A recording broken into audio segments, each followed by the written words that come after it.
again. So we made our first video about how we got into the Oneness Pentecostal movement. I'm Nicole, by the way. Dan. Okay. And now I'd like to make a video kind of explaining how we got out. Mm-hmm. Right? Yep. Okay. And I kind of wanted to start off a little bit by explaining why we're doing these videos. Mm-hmm. I don't want anybody to think that we're bitter or resentful, although we have gone through those emotions, I would say. Yeah, right, when we left. Right, yeah, which is why we haven't made videos up until now. Yeah. Right? But more so,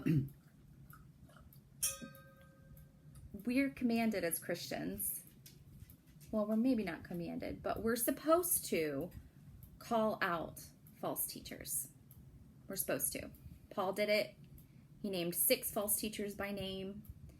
We're supposed to be aware of false prophets. We're supposed to be aware of wolves in sheep's clothing. And in order to be aware of them, we need to know who they are and know why they are not true. And so our heart for these videos is really for the people who are still in it and the people who will get involved in it in the future. And if we can avoid, we can help people avoid it. Yeah. Mm-hmm, by exposing them, the doctrines for who they are, and I love all the people most of the people I came into contact with, I really still care about, and we want to see everybody saved, right? And we want to see people come to a saving truth and to be free of the bondage that is false teaching. Right. And, like I had mentioned in the first video, there's some people that could have a saving faith in there, but are confused like I was. But we don't know who they are. Right. And there could easily be, I'm going to say that there's more people that have not come to that saving faith, I'm sure. And so we just want to make sure, and Jesus talked about, the fact that there's the blind leading the blind, and we don't, and so when we came out, there's some bitterness, we had to work through, just because we were so attached to this, and we're so attached to the people, and there was a lot of conflict, just coming out, and so we had to work through that, but ultimately we got to realize, these people are just as deceived as we were.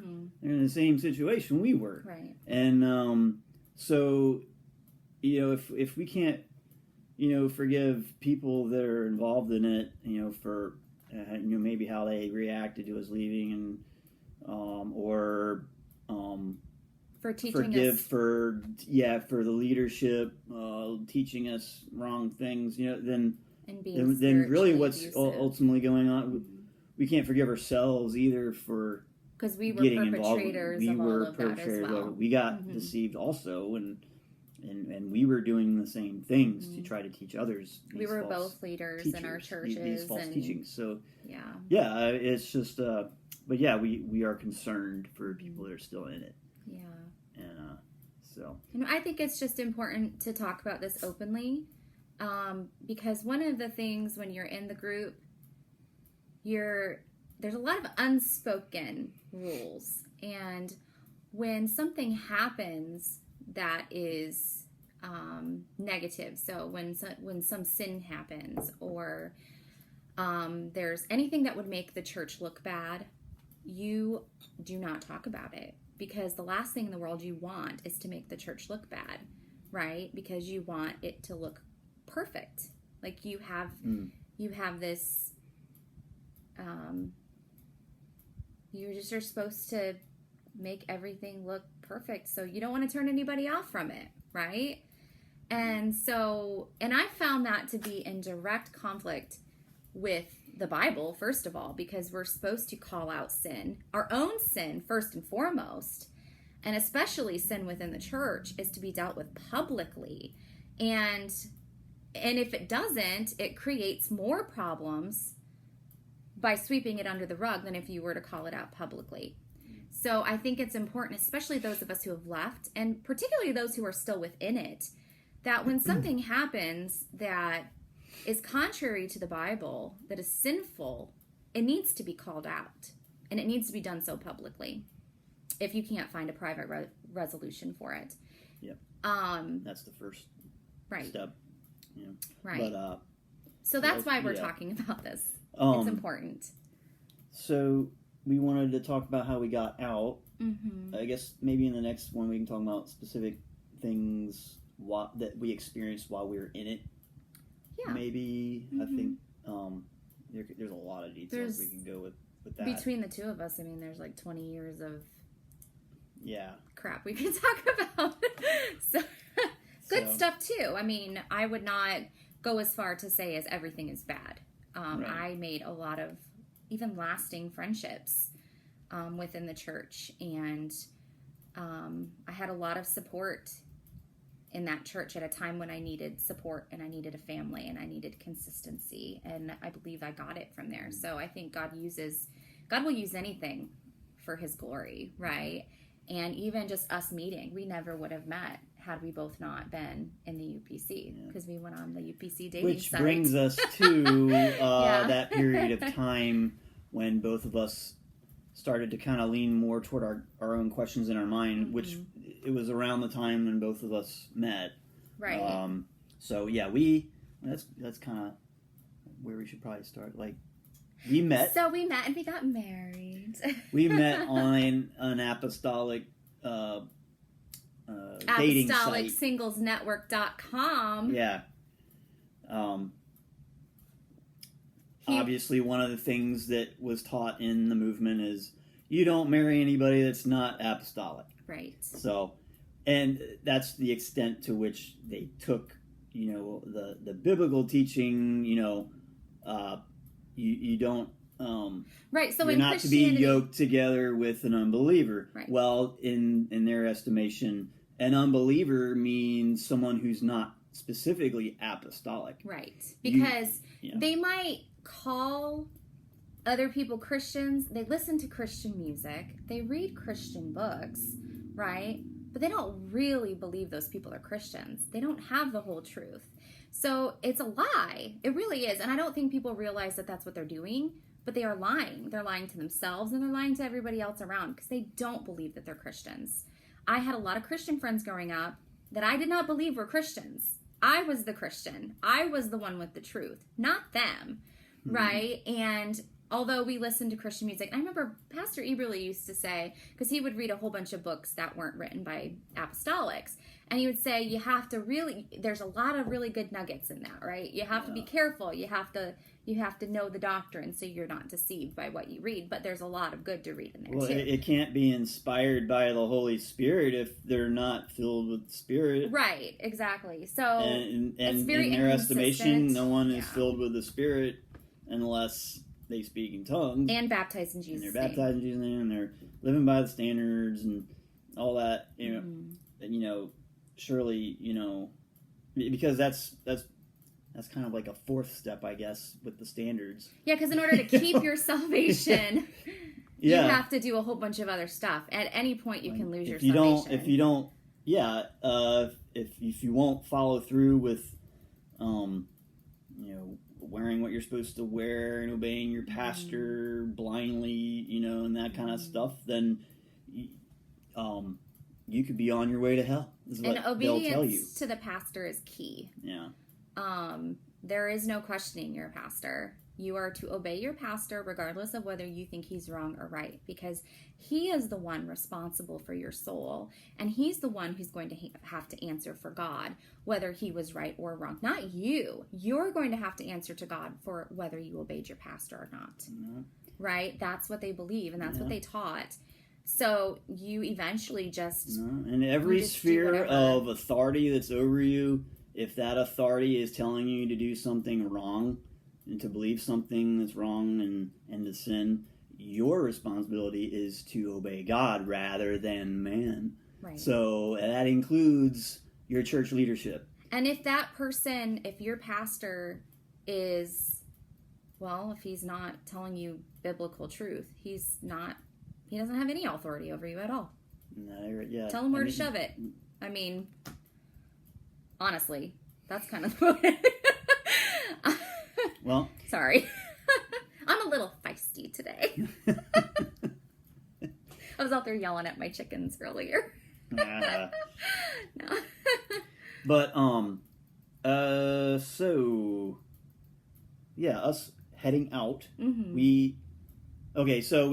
Let's back up. We met on the Apostolic site, and after we had gotten married, which we got married, we didn't really know each other very well. We didn't talk about a lot of these things because on April 1st, he emailed me for the first time. It was a smiley face, right? It was just a smiley face. Or you said hi and a smiley face or something. But anyway, so we started emailing. Yeah. That was April 1st. We met in person in June and decided that day we were going to get married. And so we got married in November, and I moved down to North Carolina to be with him, and we didn't really date. We talked a lot, but we stuck to the talking points, right? We didn't have these hard conversations, and we had no idea, like I had no idea that he would have just a few months later started to believe something completely different, because he was on point, right? He was like dutiful Brother Dan, like, you know, he was the golden boy at his church, and I would say I was really good at following rules. I was still sinful because I was not saved. There was a lot of stuff I was doing that wasn't public, but, you know, like, I thought I was doing everything that I needed to be doing. Mm-hmm. I tried my best. So we, let's see. So we got married. Yeah. And shortly after that, so all of a sudden, so I went from like working a full-time job and 2 part-time jobs and traveling all over Michigan to get to those jobs and just being busy all the time, right? Just constantly busy with church and work and friends and all that, to moving down to North Carolina and just being alone all day long in our condo. And he would be at work. And so I actually started watching like YouTube videos about cults, about the Amish. I don't know. I just came across like an Amish video and then Mormon videos, and it was just the inner workings of like the FLDS and things like that. And I started to really see similarities between those like fundamentalist Mormons and me. And also at the same time, a Pentecostal pastor in Kendallville had posted a video by Mark Driscoll. Now, he posted the video by Mark Driscoll, who is a Christian pastor, but only because he was talking against like Twilight or something. It was like the Twilight movies. He was preaching against those movies, right? Mm-hmm. So so he posted that video. Well, so I watched it and I was like, oh, this guy's really good. I agree with him. So I started watching more videos, and I actually started learning Christian doctrine for the first time, hearing that Trinitarians don't actually believe in 3 different gods. I had no idea, because we were taught that Trinitarians believed in 3 separate gods, not one. And I'm, what? They believe in one God? Like, this is crazy. And I remember even saying to Dan, I was reading a book by a Trinitarian woman, and she was talking about the Trinity, but she talked about how she believed in one God and that Jesus was God. And I'm like, what? I'm like, Dan, I think we believe the same thing as Trinitarians. And Dan was like, no, it's different. I'm like, no, but look, this is what she says, and it's the same thing. And he's like, no, you have to have the revelation of who Jesus is, right? And I'm like, oh, the revelation of who Jesus is. Okay, well, this just seems very familiar, you know? And so just things like that started coming up. And then personally, I was really unhappy at his church down in North Carolina. The people were really awesome. I mean, people welcomed me with open arms, so that was not even even a problem, but it was just vastly different than what I was used to. And he was the youth pastor, and I kept getting in trouble as like the youth pastor's wife. So like I got in trouble because I was having a conversation on Facebook with a guy friend of mine openly in public on my public Facebook. And I got in trouble because I was having this conversation. And just a conversation. Just a conversation that, I mean, anybody could see. Nothing to hide here, right? Yeah. And I mean, actually, I think like when I was having that conversation, you were sitting in bed with me. Like, but anyway, but no, I got in trouble because of that. And then I got in trouble because I was being too friendly with the youth. Which I was 24, and technically, like, up until that point, I had been a part of the youth group in my local churches because they keep you a part of the youth group until you're married, you know. And so I guess I was being too friendly. I wasn't acting like the second lady of the church should act, is what I was told. Right after we got married, I didn't go. When we came back from our honeymoon, it was like Saturday night. We got home from New York City. And I didn't go to church in the morning. I was tired. I was really tired, and I was just run down, and I didn't feel good. And Dan said I could stay home and get some sleep, and he would go to church. Well, I got in trouble for not going to church that day, right? And then there was this singing. You guys had like a singing clinic. It was Songfest or something. Okay. And I didn't know that Songfest was such a big deal. I just thought it was a clinic that you guys went and sang. Like, you learn how to sing. And I'm not a singer, so I didn't really see why I should go to this. You're supposed to do everything all together. Right. Especially if you're, you know, if the youth pastor and his wife, or especially a youth pastor and his wife, you know. Right. You're doing everything. Well, I didn't have a handbook. Everything. And so I stayed home that weekend because I was like, I've got a lot to do around the condo. We're newlyweds. It was a couple weeks after we got married, and we didn't live together, and I didn't even move there until a couple weeks before we got married. So I just had a lot to do, and I didn't really want to go, and I got in trouble that I didn't go because I wasn't there supporting my husband and what he wanted to do. And I'm like a public figure now, you know, and it was very much about appearances. So I was just really, I just felt awful. I felt like I wasn't any good for anything, and I felt like I wasn't good enough for you.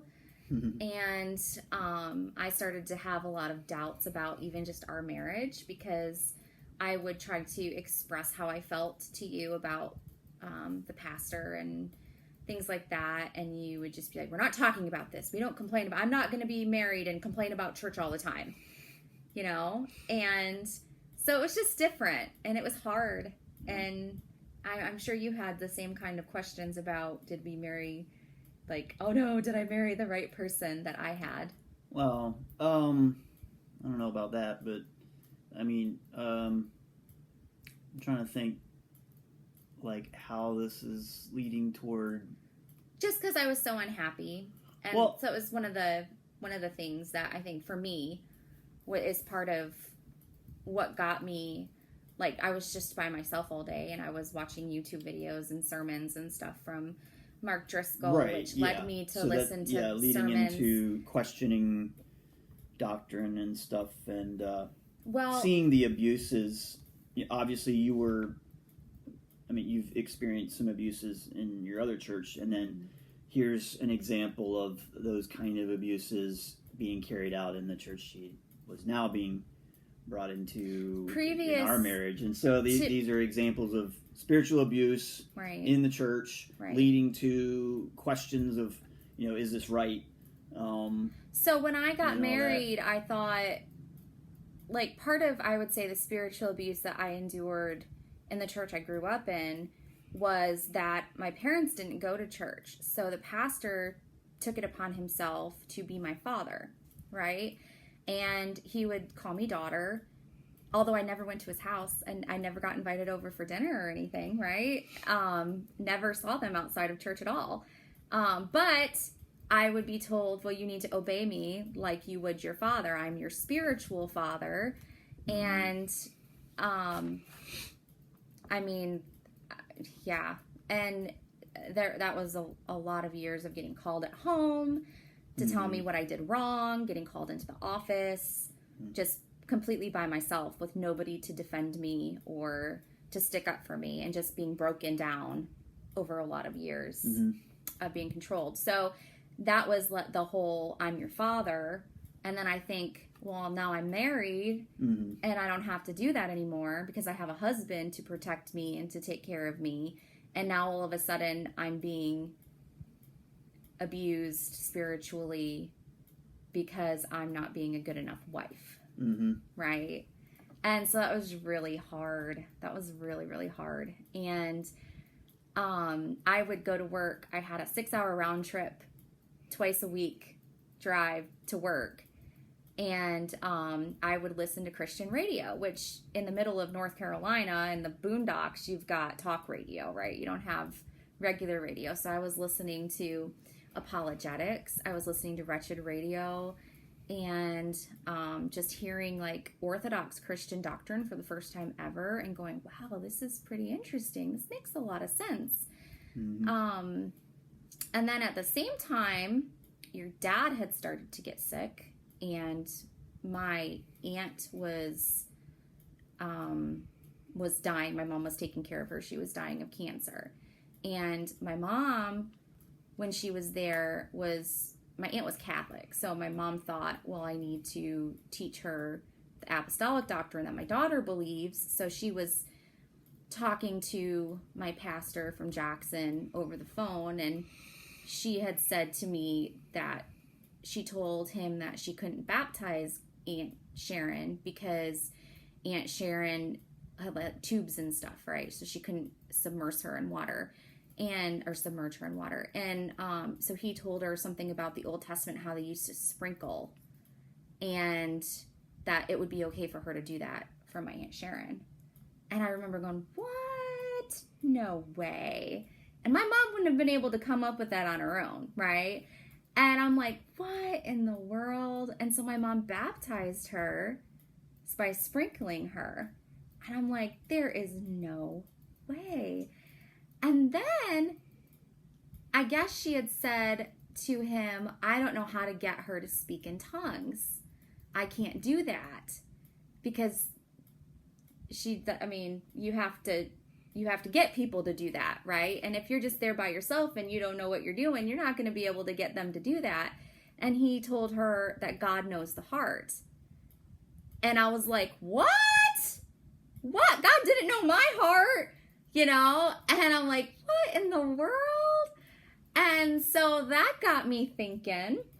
And then your dad got sick. He got diagnosed with ALS, and he was losing the ability to talk.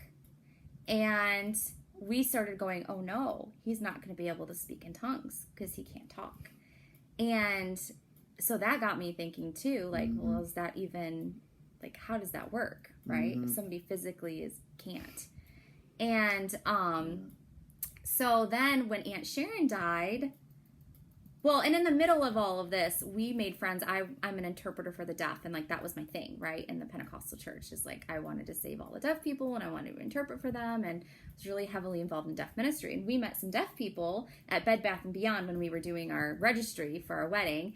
And we invited them to church, and I was like the only interpreter in town at that point that was really worth much. And so they came to our church. Well, they were Baptist missionaries, and they were very faithful people. And they kind of didn't see through the whole doctrine. They were just happy to have an interpreter.